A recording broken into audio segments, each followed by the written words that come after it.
Hi, my name is Emanuel Abramovits, and I will be teaching an online 6-week class called The Stories Behind Great Songs. That will be on Mondays in May and June, starting on May 11th at 9:30 a.m.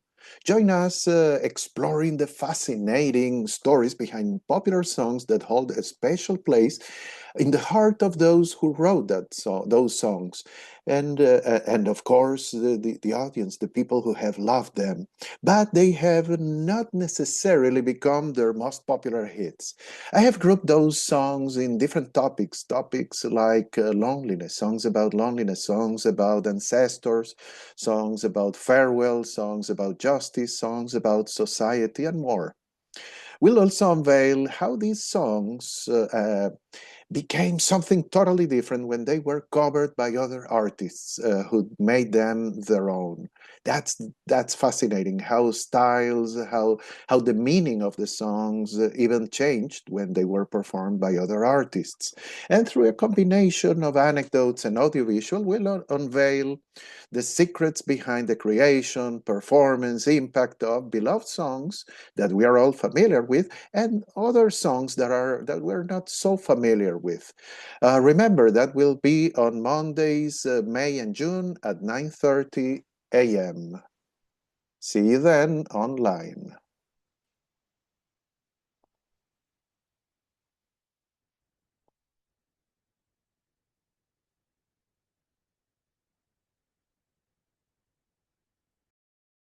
Have you ever caught a whiff of something and suddenly found yourself back in your grandma's kitchen or on a childhood vacation, feeling everything you felt in that moment?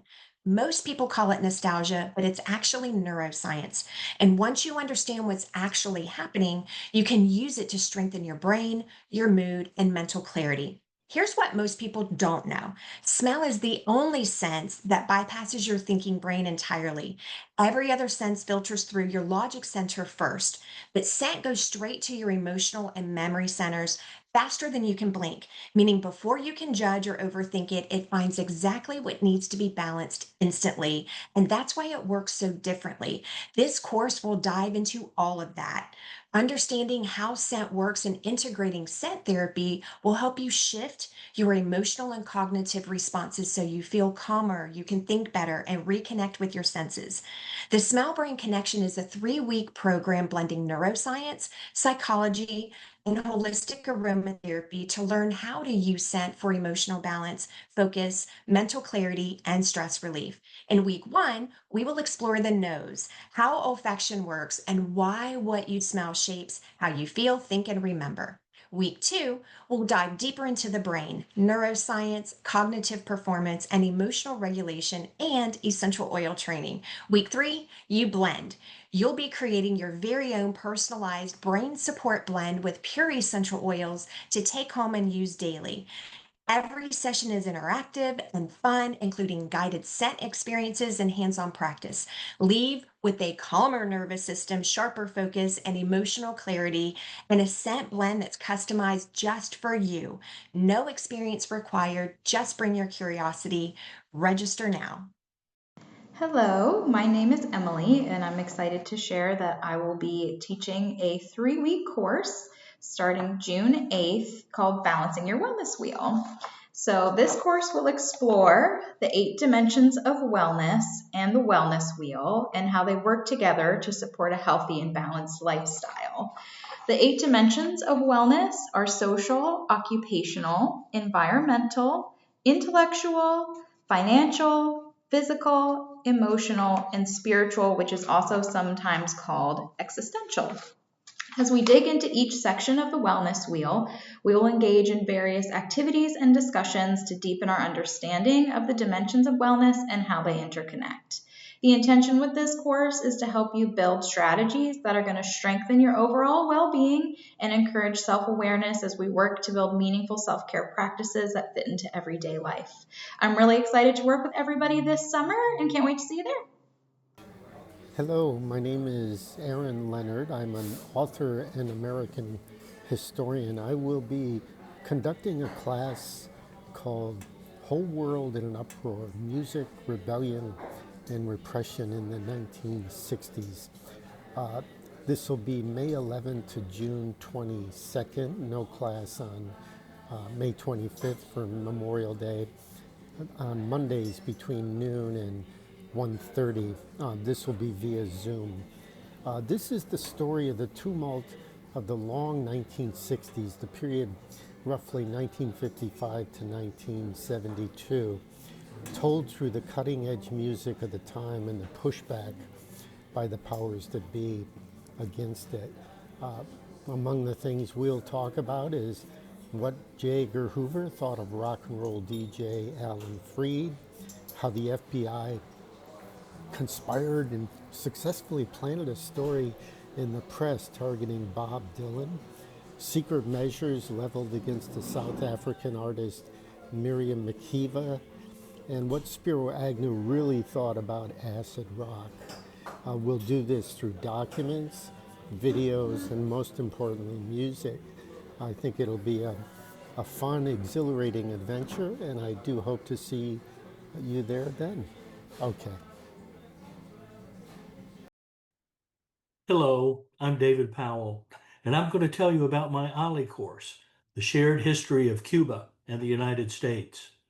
With the Trump administration's focus on the Western Hemisphere, Cuba has returned to the forefront of U.S. policy, where it's been off and on since at least the 19th century. My course will explore the tangled, intimate history between these two countries, because it helps to explain what's happening now, and it'll provide context for what happens next.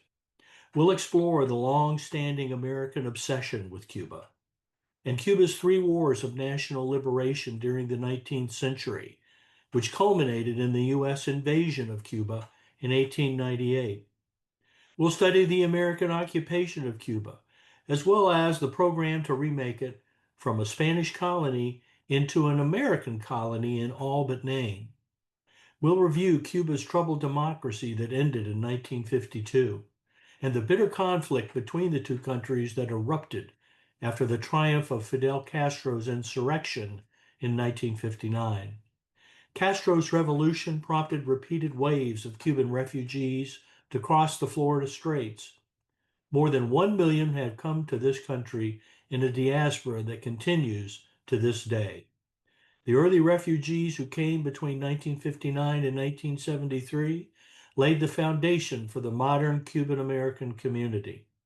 They had a profound effect on Florida and on U.S. policy toward the island, so we'll pay particular attention to them.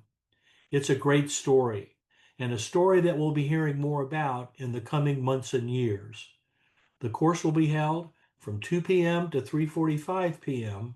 on Monday, May 11th, May 18th, and June 1st in the McGuire Center at Westminster Oaks.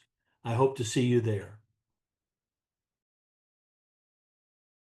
Hi, my name is Lou Vickers. That's me and my youngest son in that photo, flanked by the original mermaid and merman at Weeki Wachee, Florida, the city of mermaids.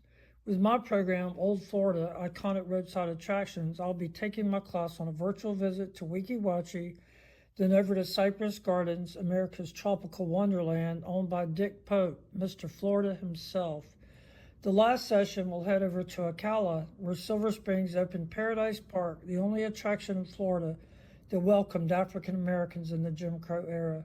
There'll be lots of photos, videos, and hopefully some great discussions.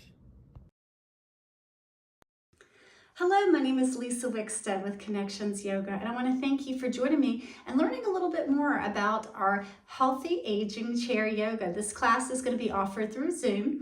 It's a 6-week class offered on Mondays from 2:30 to 3:30, starting May the 11th until June 22nd. I look forward to sharing this class with you as I've shared many classes with FSU's OLLI program here in the past. Healthy Aging Chair Yoga.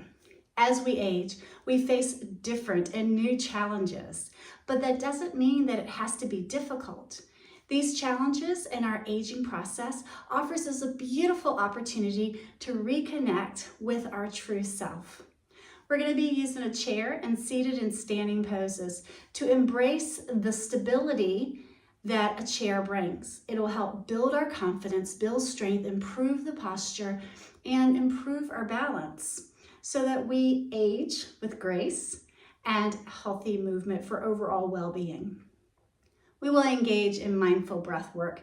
This mindful breath work will help to alleviate any tensions, to welcome peace and the sense of renewal, in addition to energizing the body. Can't we all use a little bit of breath work? Love your body. Honor your progress on where you are in your wellness journey and where you are in your body. Experience healthy movement as you learn a little bit more about yourself and you in your space as you function every day in the world around you. Improve your overall mindset and work towards improved health. I hope that you'll join me for this Zoom class. Again, it is on Mondays, starting May the 11th until June the 22nd, Mondays from 2:30 to 3:30. And please come explore how to age with good health and grace in this chair yoga. Thank you so much, and I look forward to connecting with you soon. Hi, I'm Richard Klin. I'm a writer. I've written 3 books. My work has been published in The Atlantic, The Brooklyn Rail, and lots of lit journals. I'm going to be teaching a class called Hidden Influences, Lost Literary Gems of the 20th Century. It's going to be via Zoom, a 6-week class starting Monday. On Mondays, this will be starting May 11th from 2:30 to 4 o'clock. It's going to be a look at 5 novels that occupy a really interesting perch. They're all famous books that these days nobody really reads, and some will be covering The Ugly American and Babbitt, are so famous they actually have their own dictionary entries, which is really, really famous. By exploring these books, we can uncover some central themes in American life.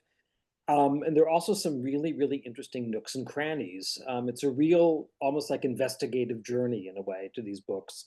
There are also some misconceptions. The book, The Ugly American, is the opposite of an obnoxious tourist. That's not the definition in the original novel. The novel Peyton Place is actually much grittier and much more hard scrabble than people realize. Parts of these books are dated. Parts do reflect the discomfort of a previous era, and parts are really strangely contemporary, like they could have been written today. The class will really be discussion-based. I'd like to hear what you have to say, and I hope you'll all join me.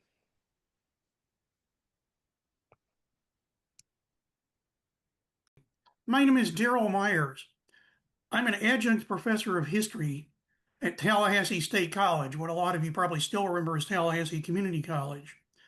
I'm going to be teaching a class called A History of Science. It's going to be on Tuesday mornings at 9:30 at Westminster Oaks for 6 straight weeks. History of science is frankly a humongous, a really wide thing to talk about. So I'm probably just going to focus on a few episodes, a few stories. There's a lot of really good stories in there, a lot of interesting personalities, and you will get some. I'm not going to go into a lot of technical detail, but you will get some appreciation for the content of these scientific theories and discoveries. As a matter of fact, I've got so much material, we can probably, once we get into it, I can ask the class what you want to concentrate on, because I've got a lot of material on a lot of different things. I know I'm going to start with things like the scientific revolution, some stuff about physics and astronomy. I also definitely have some stuff about biology I want to get into, but I've got a lot of material on other things too, geology, social sciences, and so on like that. So we can kind of go wherever the class wants to, but it's going to be really interesting, and I think there's going to be a lot of interesting, I don't know what to call it, stories, insights. Looking forward to seeing you there. My name is Dr. Maggie McColley, and I will be teaching Speak French with Ease. This class is going to be delivered by Zoom, and it will be on Tuesdays from 9:30 to 11:15, beginning on May the 12th. If you've ever felt as if you really want to speak French with ease, this course is for you. We will begin our 6 weeks together with pronunciation lessons and gently build our way to full phrases, turning our phrases into dialogues. class will be taught in the context of French culture. I am hoping that the members of this class will be able to meet outside of class at Little Paris. That won't be part of the 6 hours that you will get of French. And the class is open to everybody, but for people who are continuing students from Speak French with Ease from last semester, I will be providing fresh material as well. Au plaisir de vous voir en classe. Looking forward to seeing you in class. Au revoir. Thank you very much, Maggie. Thank you. Yeah, I forgot how to say thank you. Merci. Okay. I have French and Spanish and Italian in my head. All right, thanks, Maggie. Yeah. Dave? Okay. Well, if I could, I'd take Maggie's course because I would certainly enjoy learning to speak French. But alas, I get to teach history of greed from your pocketbook to mine. I think Gordon Gekko probably had it right when he said greed is good. Greed has been with us, of course, since days of Cain slew Abel. We find the Genghis Khan and his Mongol hordes pounding on the gates of Vienna. We find Alexander the Great crying because he had nowhere else to conquer. And so greed has been with us for a long time. Since the 1500s or so, we found this greed has been kind of focused more in merchant class. We find merchants roaming the world, seeking to make money, obviously, in many ways. But what we're finding when we look at our story, we're finding some particular examples of greed. In particular, we will look at what the Spanish do when they go into Central and South America and begin to pillage and rape the environment of Central and South America and taking out billions and billions of pounds of silver. We'll look at how in the Caribbean, with the rise of sugar being extraordinarily wealthy, makes some people extraordinarily wealthy, and they do it on the backs of 10 million African slaves. We'll look at how in the South, American South, with the rise and the dominance of cotton in the American economy, the planter elite began to think that their way of society was superior to anything else, and that it was built on the backs of slaves, and that was just pure greed. We'll look at how people have defined greed. We look at how Jesus looks at it, how the Bible, how Confucius, the Quran. We'll look at how Adam Smith, John Galbraith look at greed and how they define it. And even Madonna has sung a song about always wanting more, always more. And that's really what greed is. You always want more. Well, we'll move forward to really the 20th century. We'll look at greed in the roaring 20s. The economy is going red hot, and it was just effortless effort, or making no effort at all, and you were becoming millionaires. And the greed was palpable until October 29, 1929. And so we'll look at greed there, and then we bring it forward. We'll look at some things like Bernie Madoff and his ability to steal millions of dollars from thousands of people, and the ruin that he brought upon thousands of people. We'll look at the subprime mortgage meltdown of 2008 and Ben Bernanke's extraordinary efforts to save the American economy from the bankers' greed. And we'll also look at the internet greed, the dot-com bubble of 1990, where the internet was going so red hot, everybody thought that they could make money off it just effortlessly. And we have the crash of that dot-com bubble as well. So we'll look at greed. We'll look at how it's developed, what it is. We'll look at how efforts made to control it. We can't control it, eliminate it. The utopian societies of America have spectacularly shown that those are failures, can't do it, but we can regulate it. And we've regulated greed to some degree, but we find, and we'll find in this course, in the last couple of years, there's been a concentrated effort to undo the controls on greed that were put in place after the collapse of the economy in October of 1929.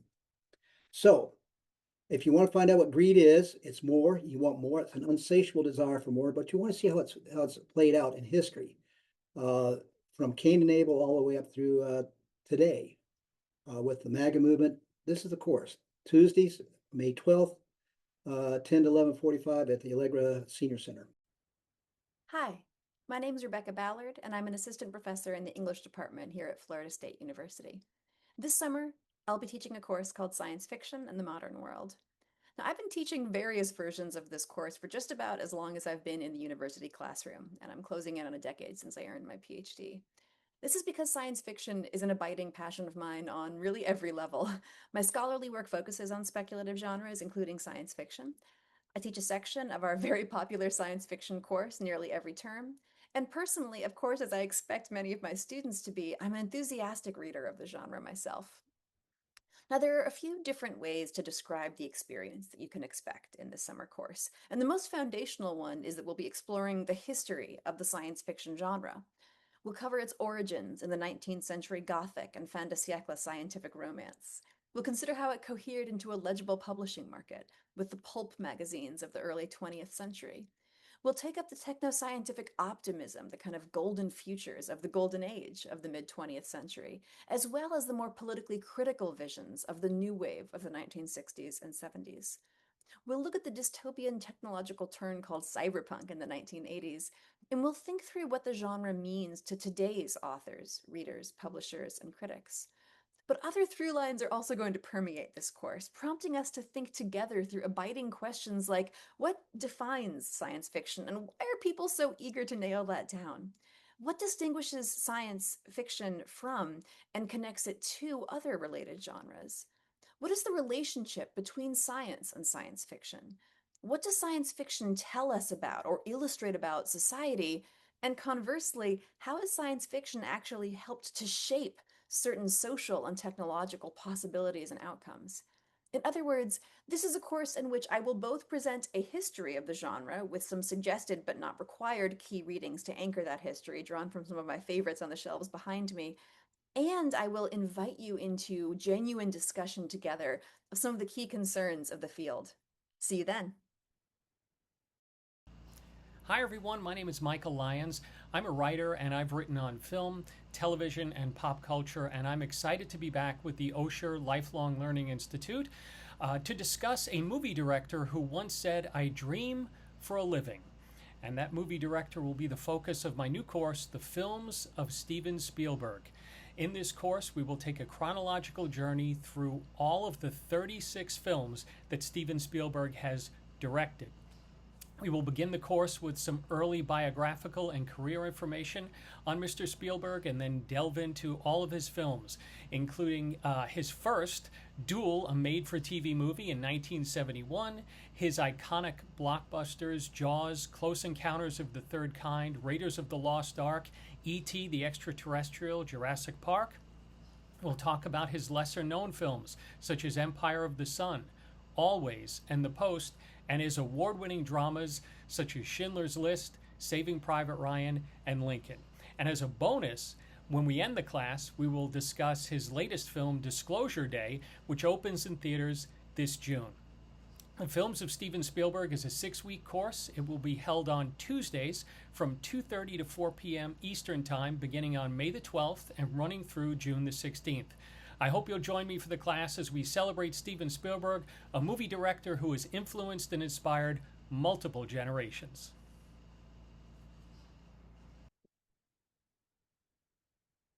Hi, my name is Asya Pereltsvaig, and I would like to invite you to my new class called Languages of Europe. Did you know that there's over 400 languages that are spoken in Europe? We usually think about the big national languages like German and French and English and Spanish and Russian, but there are many other lesser known languages in Europe. And in this class, we're going to examine exactly those lesser known languages like Catalan and Basque in Spain, like Yiddish and Latvian in Eastern Europe, a language like Maltese that's just spoken on a little island halfway between Europe and Africa. So we are going to look at these languages. We're going to see what they have in common and what ways they differ. And we're going to talk on big topics like how languages change and how languages affect one another and how they come into contact and how they change one another. and how they develop in history. So I hope to see you in my class. Thank you so much.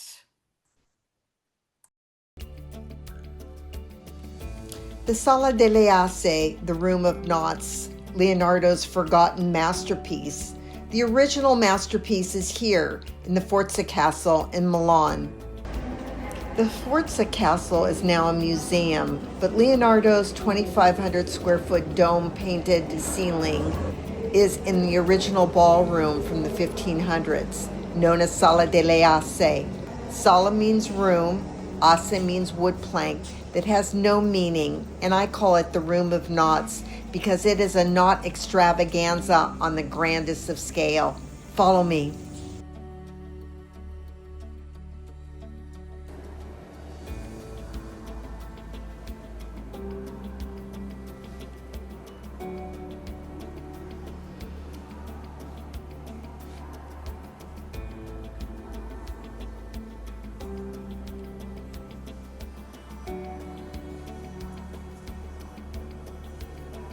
Hi, so I'm standing here at Leonardo da Vinci's last great fresco called Sala delle Asse in Milan, Italy at the Forza Castle.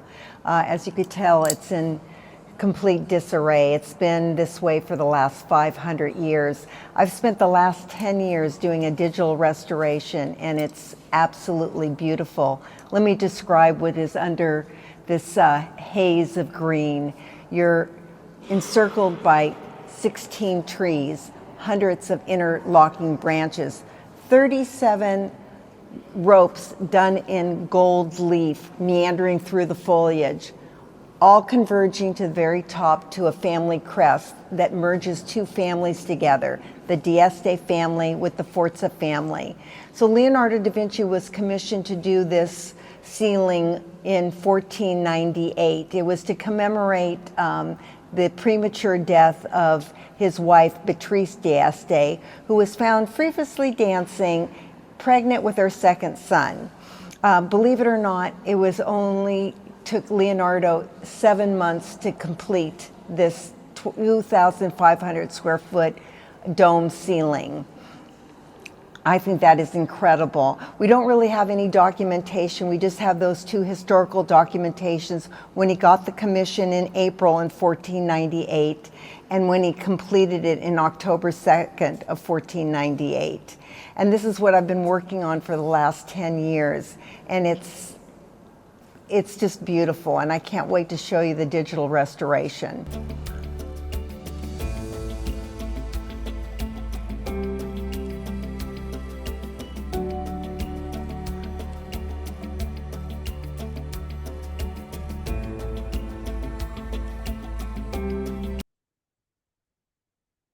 Hi, I'm Dr. Laurie Lawrence from the Florida State University Panama City campus, and this is just a brief overview of the course that would be titled Scams, Trafficking, and Your Money, Staying Safe in a Digital World. So I am actually also serve as the co-chair for the 14th Circuit Human Trafficking Task Force, and lately we've been talking about this a lot, and I thought this might be a really interesting topic of course that we can actually put into play some little activities to figure things out. So let me ask this. Have you ever received a message that just didn't feel quite right, right? But you really weren't sure why? I mean, we've all gotten those you've missed a toll text messages. But again, maybe this was a text from a family member asking for help, a phone call claiming there was a problem with your bank account, or even a message that just seemed too urgent. You know, you had to act now. And the reality is that scams today look very different than they used to. They're more sophisticated, they're more personal, and unfortunately that means they're also more effective. But here's something many people don't realize, and that behind many of these scams, they're not just criminals, but they're organized operations, sometimes even involving individuals who are being forced to participate, and that's where the trafficking comes in. In other words, scams today are not just about money, they're about being connected to a much larger issue like human trafficking and exploitation. So Well, that might sound a little bit overwhelming. This class isn't about fear, it's about awareness and confidence. Okay. So, in this session, we're going to talk about and sort of walk through some of the most common scams targeting individuals today, how to recognize those red flags before it's too late, and simply just practical steps that you can take to protect yourself and your finances. We'll also talk about, at a very approachable level, what's known as scam camps and how they operate, and putting that understanding into a bigger picture that actually helps you stay safe. More importantly, we're going to focus on what you can do. You know, real strategies that you can use immediately, whether you're online, you're on the phone, or you're just going about your day, you know, even coming through the traditional snail mail, as we call it. So I want you to know that this course is a conversation, right? It's interactive. It's meant to be practical. It's designed to help keep you feeling safe and informed, not overwhelmed, right? I understand this can seem like a scary topic, but if you ever thought, could this really happen to me? Then I would suggest taking this class. And if you want to just feel a little more confident about navigating today's world, especially in all those digital aspects, I hope you'll join us.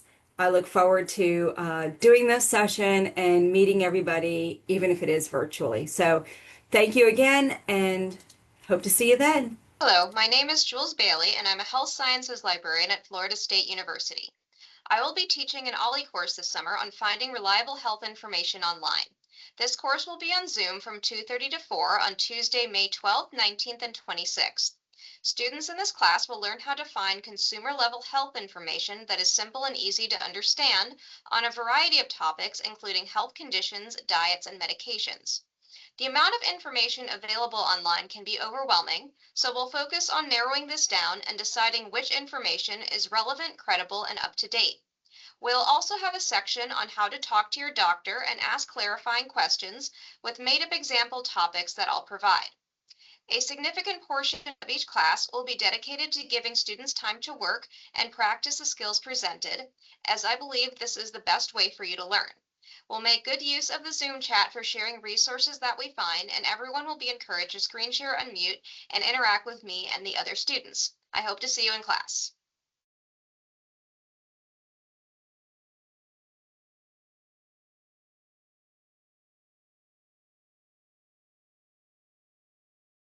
Greetings, everyone. My name is Mark Schlakman. I'm at FSU's Center for the Advancement of Human Rights and have had the privilege of teaching for, with, and surrounding FSU OLLI for a number of years. And so it's great to prospectively see, ideally, some familiar faces as well as new faces at Westminster Oaks. This course will be taught as hybrid, both in person and via Zoom, on Wednesdays during the summer session over the course of over the period of about six classes, precisely 6 classes, 9:30 in the morning. And so the course is entitled Where Narratives Involving Gaza, Ukraine, Iran, Venezuela, Cuba, and NATO May Cross.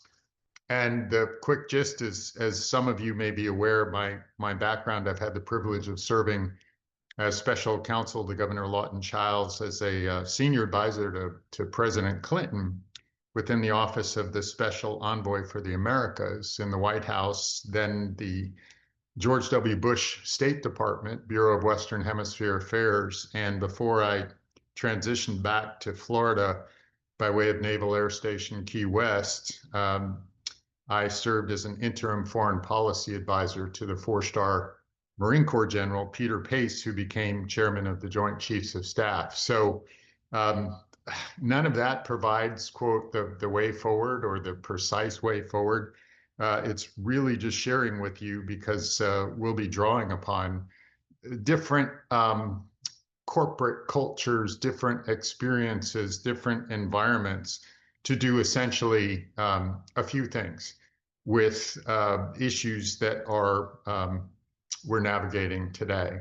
Spot the issues, identify or attempt to identify the implications, and then attempt to reconcile within the applicable frameworks, whether that be historical, legal, doctrinal, ethical, or international law frameworks, and or otherwise. And it creates, by doing so, this creates, among other things, space for divergent views, in some instance, widely divergent views. And we encourage that, not to just passively observe that. So opportunity to unpack some of the scenarios that are common to these very disparate challenges, but also maybe unique factors that pertain as well. Always a privilege to teach, as I said, with, through, and around FSU OLLI, and look forward to seeing some of you, whether in person or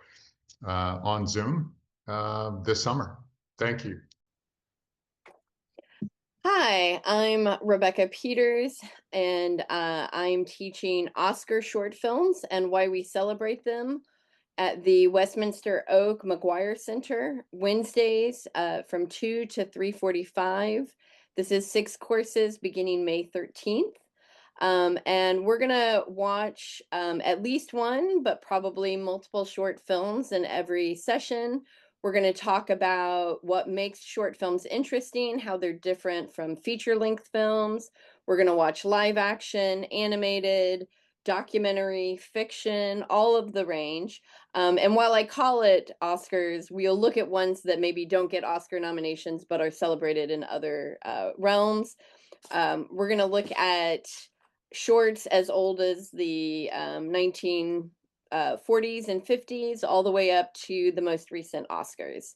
And if the students are interested, we will try to do a little short film of our own.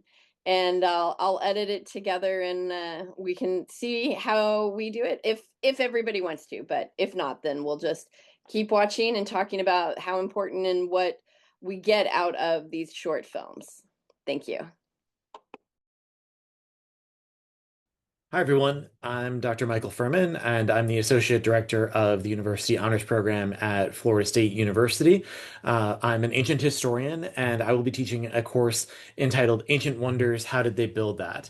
It's a course that I've taught one time. I taught it this spring, and it was a great experience teaching for OLLI, so I wanted to do it again. So if you've ever looked at the pyramids or the Parthenon or Stonehenge and wondered, how did people with very limited technology, thousands and thousands of years ago, build these massive structures? I'm here to tell you how. And so each class, we're going to go through a different monument. We're going to look at the pyramids of Giza, Stonehenge, the Parthenon, the Pantheon, and the Colosseum, and also do a class session on the sourcing of our knowledge of the ancient world. So how do we know what we know about ancient building techniques? And so it's a course that I think will also delve into the political and cultural meaning of a lot of these buildings too, because we can't look at these buildings in isolation. They all have meaning to the cultures that created them. And so in order to understand how and why they were built, we need to also understand that cultural context. So I hope you'll join me on this journey through the ancient world, and I look forward to having you in class. Hello, my name is Richard Bobo, and I will be teaching a music course titled Beethoven During the Age of Napoleon. This class is scheduled to meet on May 14th, May 21st, and May 28th at the McGuire Center, 4999 Meandering Way on the campus of the Westminster Oaks Retirement Community. All classes commence at 9:30 and end at 11:15. We will explore 3 compositions that Beethoven completed during what has become known as the Napoleonic era, which lasted roughly between 1800 and 1815. Additionally, selected paintings will be used as teaching aids for group discussions, along with listening guides will be provided in advance. The first week we will feature 2 symphonic works, 2 symphonies, along with paintings that reflect the earliest and the concluding stages of Napoleon's career. both as a great military leader and a gifted government administrator. Then the final 2 weeks will be devoted to Beethoven's only opera, Fidelio, a rescue drama based on a true story from the French Revolution about a wife rescuing her imprisoned husband by disguising herself as a man in order to infiltrate the prison where he's incarcerated. Beethoven worked on this, revising the Fidelio over a 10-year period coinciding with Napoleon's reign as the Emperor of France. He reduced it from 3 acts to 2 acts, emphasizing themes of humanity, justice, and redemption. The class will enjoy an exciting production by the Vienna State Opera and Orchestra under the direction of the late Leonard Bernstein. I hope to see many of you there. Thank you for listening. Hi, I'm Marnie Richards, and I'll be teaching gentle yoga and movement this summer on Thursday mornings from 9:30 to 10:30 at Dragonfly Yoga Studio. We're going to do something a little different with registration this summer. You can sign up for 3 weeks or 6 weeks. All the classes will focus on just helping you bring a little bit more ease into your body, work a little bit on strength and on balance and on relaxation. We'll do many of the movements seated in a chair, and a chair is always available to you during class if you feel like that's the best thing for you for that day, to maintain the right balance between ease and effort. So we'll start with the breathing practice. We'll do some warm up in a chair, and then we'll move to standing using the chair for balance, for alignment. We'll use it as we move from posture to posture. The chair will always be there to steady you as you need it. We'll use it as we actually practice balance poses to help balance and help us stand up straight. So the real focus of this class is finding your place in yoga that creates really a balance between effort and ease, and getting some tools to help you practice these things in a daily practice or just during your day. Thanks so much, and hope to see you there. Hi, my name is Danielle Taylor, and this upcoming summer semester I will be teaching a class called The Busy World of Bees, Butterflies, and Other Pollinators. I've been teaching science in Leon County for 13 years, and last semester I taught an OLLI class focusing on insect identification and diversity. These small creatures may seem simple, but they play a huge role in our lives. Pollinators help plants reproduce, and about 1 in every 3 bites of food we eat depends directly on pollinators. Bees, butterflies, flies, wasps, birds, and even bats are constantly at work moving from flower to flower, but their populations are declining due to habitat loss, pesticides, and climate change. The good news is that small actions like planting native flowers or reducing chemical use can help protect them. If you take this class, you will learn how to identify and support pollinators near you. I am currently getting my master's degree in entomology with a specialization in beekeeping from UF, so I encourage you to come ready with questions and stories about honeybees as well. Looking forward to it. Hi, I'm Jan Brown. Tailgating and game watching parties are a highlight of college football season. But when the game starts, are you lost in the fast action and the seemingly foreign language of those announcers? What in the world is a pick six? An RPO? What's the neutral zone? How long is the field? What are the markings for it? How do I even read the scoreboard? And what's the NCAA up to now? If you would like to understand and appreciate the game of college football and keep up with the action, join me for Football 101, Thursdays beginning May 14th from 2 to 3:45 p.m. at Westminster Oaks. We'll have some weekly giveaways, special guests, and maybe a field trip. But most of all, we'll have a lot of fun. See you in class.